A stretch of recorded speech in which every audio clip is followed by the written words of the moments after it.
Dans ce fameux texte de Thoth, il y a un savant, un érudit, qu'on appelle celui qui aime la connaissance. Et celui qui aime la connaissance s'écrit en hiéroglyphe mer, rech. Mer et amour, rech et connaissance. Ce texte dont je viens de vous parler date du 1100 avant Jésus-Christ, l'époque de Ramsès, un peu plus tard de Ramsès.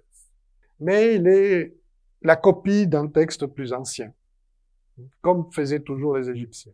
Il apparaît donc clair que c'est lui, pour les Égyptiens, qui cherche la sagesse, s'appelle l'amoureux de la sagesse. Et aujourd'hui, il est devenu clair que l'origine du mot philosophie, qui en grec veut dire amour de la sagesse, vient d'Égypte.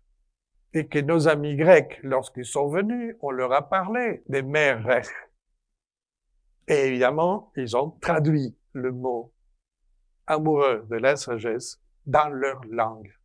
N'oubliez pas qu'on dit que c'est Pythagore le premier qui a parlé du mot philosophie. Lorsqu'on lui a dit, mais toi, tu es un sage, il lui a répondu non, je suis un amoureux de la sagesse. Et comme on sait, comme je viens de le dire, qu'il est allé en Égypte et resté longtemps, il est probable qu'il s'est souvenu du mer rech pour répondre à cette question.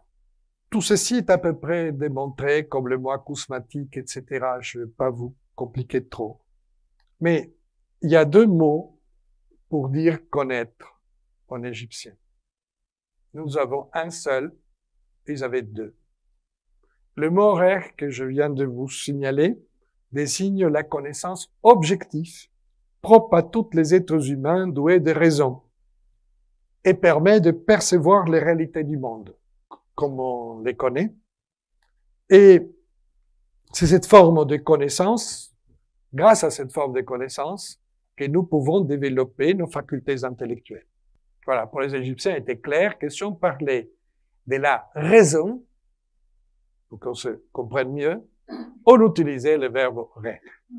Donc, par conséquent, ils avaient identifié la fonction rationnelle par rapport à leurs facultés et leur manière d'apprendre. Mais il y a un deuxième mot qui est intéressant pour la connaissance, bzi. Bzi veut dire jaillir, être introduit. C'est la connaissance intuitive qui aborde des réalités intangibles, non sensibles, qu'il faut capter, qu'il faut imaginer, qu'il faut se représenter et qu'on ne peut pas mesurer. Et en général, il est associé à des rites, des cérémonies dans lesquelles l'individu vit une expérience mystique ou initiatique.